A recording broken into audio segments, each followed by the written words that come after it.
What's up, YouTube people? So back again for another video. Man, today we got a video uploaded by the Film Theorist. This one's called Film Theory. Spider-Man Save No One. Spider-Man 3.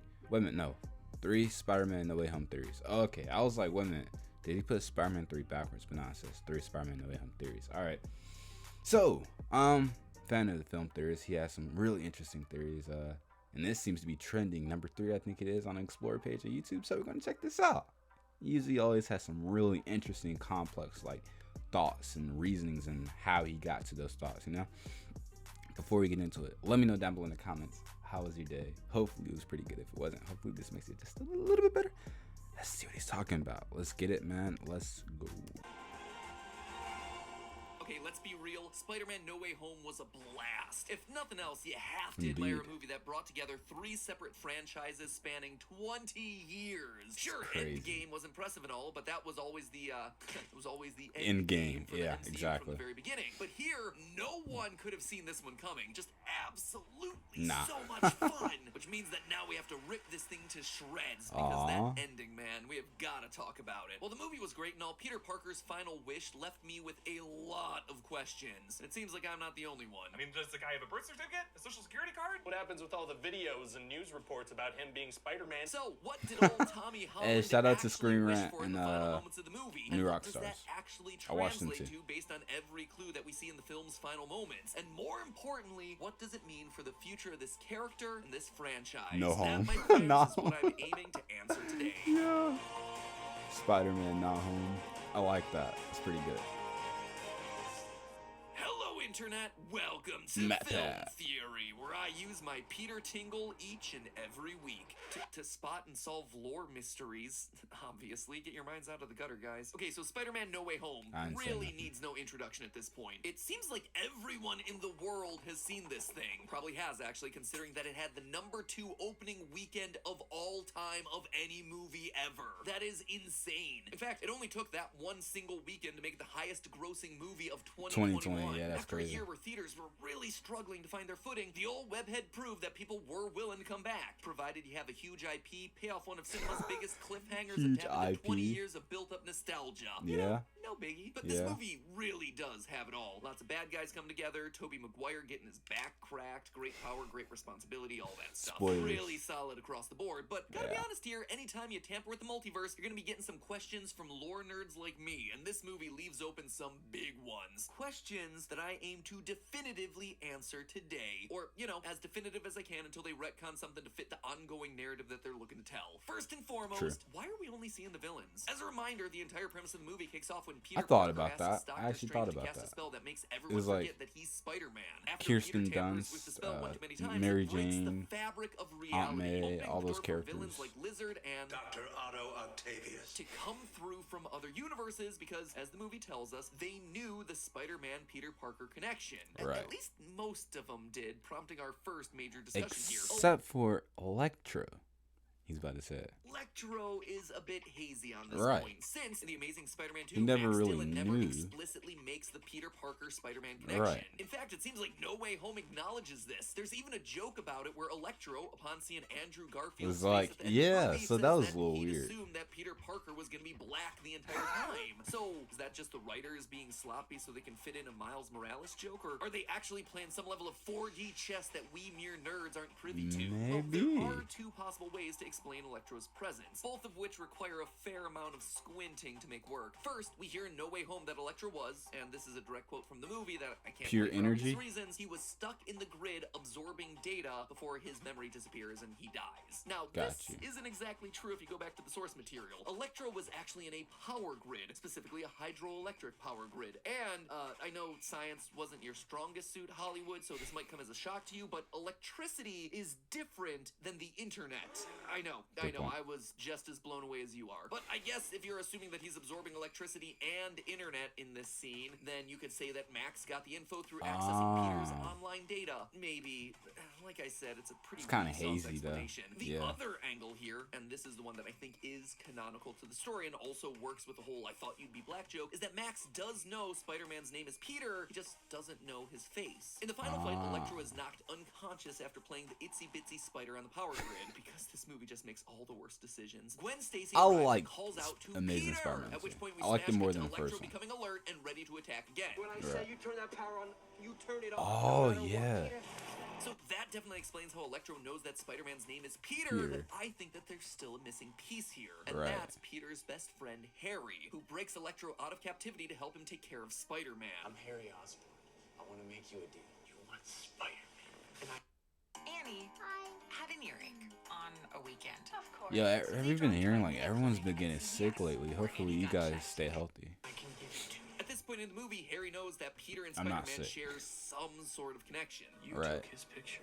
You know him. Harry most likely tells all of this to Electro after he breaks him out. So when Max hears the name Peter from Gwen, he's able to make that final connection to Peter Parker, Harry's friend he was told Got you. about. Oh boy, there you go, That's screenwriters. that's Save a your butts on that kind one. of a Something stretch tells me that no here one and there, really but intended it's all of that, plausible. but it does manage to work out when you read between the lines. Anyway, Right. putting Electro aside, I'm more interested in the bigger question: why only the villains? Why Oh, don't we okay. see I thought he was gonna talk anyone about else Ned come opening through the what's here, it like called? girlfriends or best friends. In the Sam Raimi trilogy, Mary Jane knows Peter's identity all too well. Go get him. And all those In The people on the Amazing Spider-Man, bus. Gwen Stacy treats it like it's the most casual thing in the world. Consider coming in through the lobby. The best friends in these Yeah. movies also tend to know. The Harry Osborns from both universes know Peter's secret. Yeah, true. Who's behind the mask? James Franco would have made an appearance. That would have been pretty cool. I'm not gonna lie. So, was this just a decision made out of convenience, or is there an actual in-universe explanation for it? Well, believe it or not, but this one actually lines up pretty well with the lore. I don't know, again, if this was intentional or not, but as Doctor Strange prepares his magic, Peter requests that his girlfriend, his best friend, and Aunt May all get exempted from the spell. So MJ's gonna forget about everything we've ever been So then maybe that's then spread across the other ones.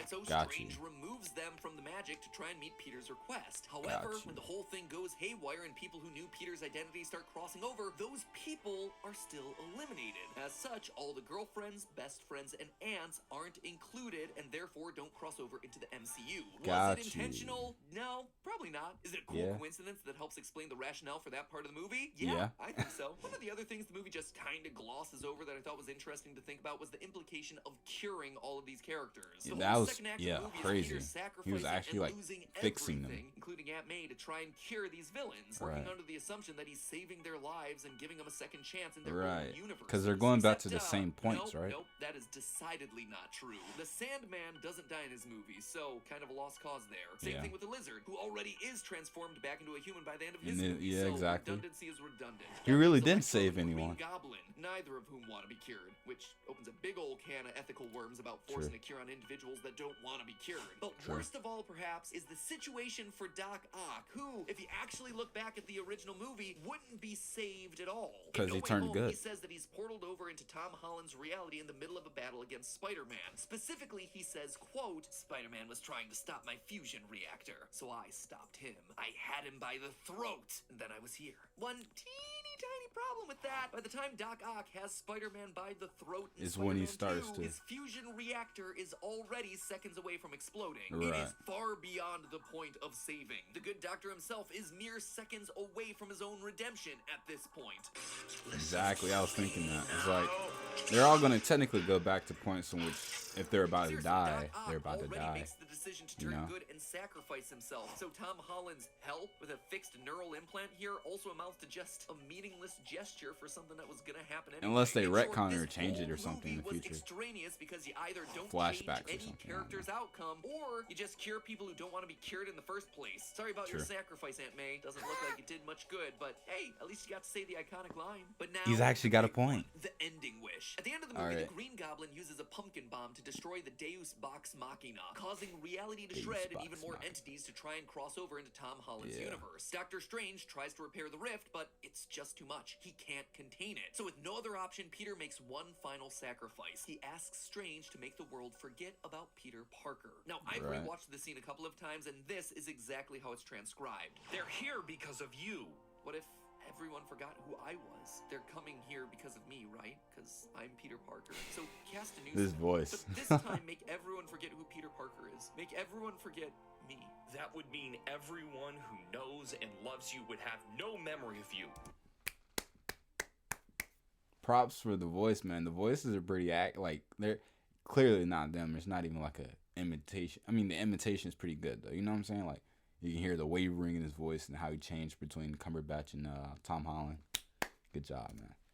Be as though you never existed. And it works. The rift gets repaired and the world no longer knows the identity of Spider-Man. Hooray! But it comes at the cost of MJ, Ned, Happy, and all the others having no clue who Peter is. Exactly. So it's just a simple memory wipe spell, right? Basically. It's so complicated to understand. It's like he about just that. flashed the world Well, in if only it were MIB. that simple. As Peter and Disney are more than happy to remind us of repeatedly throughout the movie, Peter is the most famous person in the world at this point because Mysterio outed him as the identity of Spider-Man. And Right. he did this in the form of a video. Did that video get wiped away by the spell? All Sure, the let's footage assume that it was. seen, But then, it's what about all the other physical evidence of records, Peter Parker? Before the big climax, Peter dental, takes a selfie video that gets doctor. broadcast out to the world. Does that disappear too? Or his text messages to MJ? Or Flash's book? There's a Are lot of those little- all just gone? What about Yeah. his application to MIT? The simple answer here would be that the spell dusted all of those things too. All physical traces of Peter Parker just poof away. Physical like Doctor Strange internet. said, it'll be as though you never existed. Except yet again, it's not that clear cut. We see in the final scenes of the movie that MJ is wearing the broken Black Dahlia necklace that Peter True. gave her in the previous movie. In addition, we learn that both Ned and MJ have gotten into MIT, something that Peter had a direct hand in earlier in the film. So it seems like his physical actions have had some sort of memory on the world, even if the world doesn't necessarily remember him.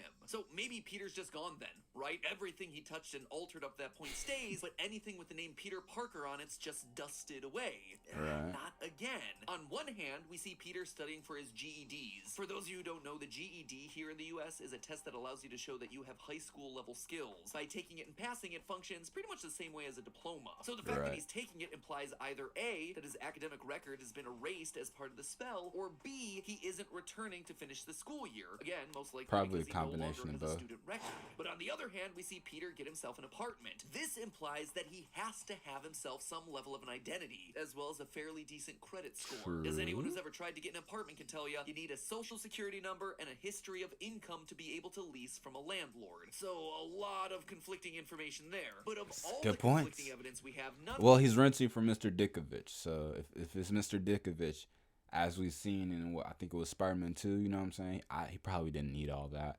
Probably just took the payment by hand. Probably said he had like $50 on him. Dickovich took it. He's like, I have ears like a cat and eyes like a rodent. So I mean, I can, if that's the case, I'll let that slide. perhaps Bring is as back Mr. confusing as Dickovich. his interaction Oh no, actually, I think that actor died. I think y'all let me know. I think he actually passed. I think.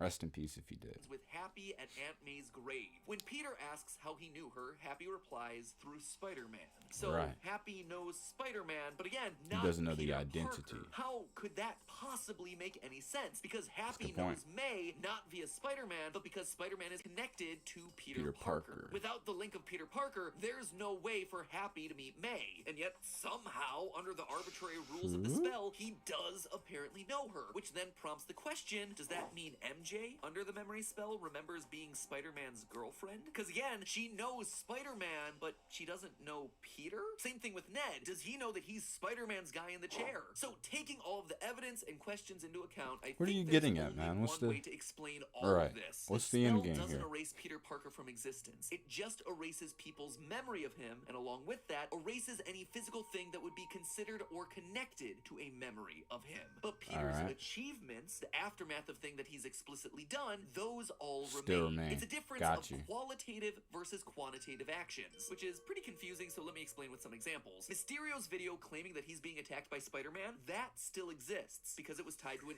action that was being done by Spider-Man. But the part where he calls out Peter Parker, that now Doesn't is exist. gone, because it would Got be dependent on Mysterio knowing Peter Parker. Flash's Got book, you. gone, because again, it's based on Flash's Gone. relationship and memories with Peter Parker. Meanwhile, Right. Peter's bank account and social security number, those would remain. Earning money and putting it into a bank, or being given a social security number, are physical acts that don't hinge on the memory or identity of Peter Parker. Just like giving a physical Okay. necklace to MJ. She has the necklace, but I would guess she doesn't remember where she got it from. Those actions exist separate from the identity of Peter. Basically, when people see his name, they'll just think of him as some random anonymous person, like we see MJ do in the coffee shop. So what then would this mean for the series? Well, if I'm right, it would mean that both MJ and Ned shouldn't remember their interactions with Spider-Man. To both of them, he was Peter Parker first, and when they're helping Spider-Man, they're really helping Peter. So all of those memories have got to go. Happy, meanwhile, is able to fall into the opposite bucket. His relationship with Peter started through the identity of Spider-Man, and while he certainly grew to love the boy behind the mask, the root of that relationship was the secret identity, thus allowing him to remember Aunt May and chalk those memories up to Spider-Man's influence. Likewise, Spider-Man should still be able to continue on as an Avenger, but here no one will know his real name, making the eventual reunion with the Guardians of the Galaxy real awkward. Who are you? We're the Avengers, man. To me, what's probably most interesting about all this is how it at least every second now, like, you know, like in the MCU, he's like constantly like taking off his mask and stuff, at least, especially around like new characters and stuff, but at least now he's actually like, he's gonna be protective, you know, probably about like his identity and stuff, which would be cool to see, because we don't see that with the MCU Spider-Man, at least. Threat in the series. The only one who knows like literally every battle his mask is on. Is pulling together a Sinister Six. This? Is that on you? It's on our, oh, and it also helps this thing too, because Vulture doesn't know now. In fact, he's so important that he's being used to market the upcoming Morbius movie. Hey, Dr. Mike. Yeah. You and I should stay in touch. Leaving many to question whether Morbius is now a part of the MCU, and Sony's response thus far has been yesn't. They're being real cagey about it, but in reality, no, he's not. This is all just a fake out. By the rules that we've just gone over, the Vulture wouldn't know Peter's secret identity. The scene in the car in Homecoming would be a forgotten memory. As such, all of the teases from both Morbius and Tom Holland's Spider-Man movies should ultimately amount to nothing. And moments in trailers like this are just more instances of movie studios pulling boners. That's a Ralph boner, for those of you who don't get the reference. You're Ralph Boner?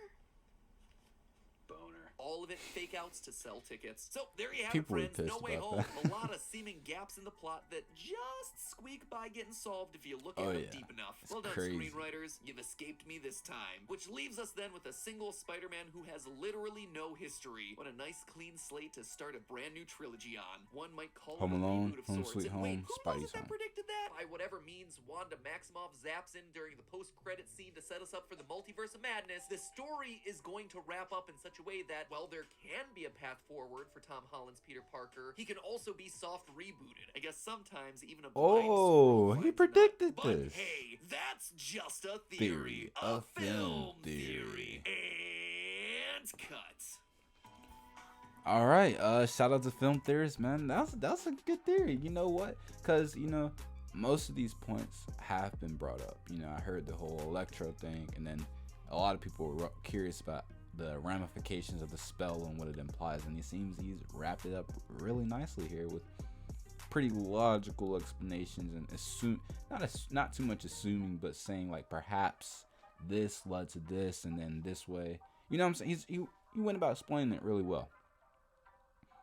With that being said, y'all let me know down below in the comments. Are there any more loose threads within the movie? I can't think of any off the top. Like, he touched on, you know, other characters who may know Peter.